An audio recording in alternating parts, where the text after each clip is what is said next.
আমরা রংপুরবাসী হয়তো উন্নয়নের মুখ দেখবো না, বা আমাদের যারা নির্বাচিত হয়েছে তারা হয়তো বাজেট তেমন নিয়ে আসবে না। সেই প্রসঙ্গে আপনার যদি কোনো কিছু বলার থাকে। ধন্যবাদ আপনাকে। ফেসবুকে অনেক কথা হচ্ছে, সেটি হচ্ছে যে রংপুরে 6টি আসন পাওয়ার কারণে কুড়িগ্রামের 4টির মধ্যে 4টি, গাইবান্ধায় 5টির মধ্যে 5টি, নীলফামারীতে 4টির মধ্যে 4টি।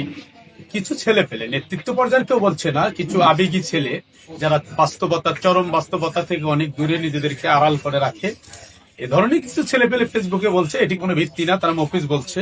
নিঃসন্দেহে রংপুরের মানুষ মফিজ নয়। দাঁড়িপাল্লার জোয়ার তো শুধু রংপুরে না, সাতক্ষীরায় হয়েছে, খুলনায় হয়েছে, ঢাকায় হয়েছে। ঢাকায় 15টি আসনের মধ্যে 7টি আসন 11 দল পেয়েছে। তাহলে ঢাকার মানুষও তো মফিজ।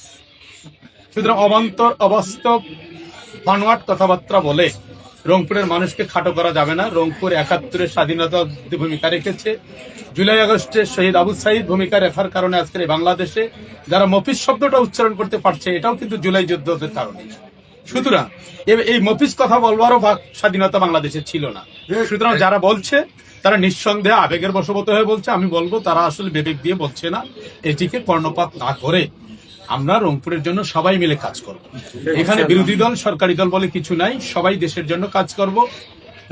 নতুন প্রধানমন্ত্রী তিনিও বলছে উনি দেশের জন্য কাজ করতে চায়, আমরা তাকে সহযোগিতা করতে চাই। আমরা গতানুগতিক বিরোধী দল না, আমরা রাষ্ট্রের স্বার্থে, আধিপত্যবাদের বিরুদ্ধে, দেশের স্বার্থে আমরা বিরোধিতা করব। তবে উন্নয়নের স্বার্থে, ঐক্যের স্বার্থে, দেশ গঠনের স্বার্থে আমরা সহযোগিতা করব। সেক্ষেত্রে রংপুর অঞ্চল উন্নয়নের ধারা থেকে বাইরে থাকবে, এটি ভাবার কোনো সুযোগ নাই। আর আমরা বিরোধী দলের এমপি হওয়ার কারণে আমরা দুর্বল না, আমরা শক্তিশালী বিরোধী দল হবে ইনশাআল্লাহ। ভোটের অনুপাতেও আমরা কম না, সারা দেশের মানুষের পারসেপশন যেটা, সেদিক থেকেও আমরা কম না। সুতরাং এখানে দুর্বল সবল হবার কোনো সুযোগ নাই। আমরা সকলে মিলে সুন্দর রংপুর কিভাবে গঠন করা যায়, রংপুর অঞ্চলের কিভাবে উন্নয়ন করা যায়, তিস্তা মহাপরিকল্পনা কিভাবে বাস্তবায়ন করা যায়, আমরা সেগুলো নিয়ে কাজ করবো ইনশাআল্লাহ। এই জন্য হতাশার কিছু নাই। 2-4জন ছেলে পেলে মানুষ আবেগে লেগেছে ভোট না হওয়ার কারণে, তাদের আবেগকেও আমরা অশ্রদ্ধা করছি না। হ্যাঁ, তবে আমি অনুরোধ করবো তাদেরকে বিবেকের বশবর্তী হওয়া দরকার। এই ধন্যবাদ আপনাকে। ধন্যবাদ।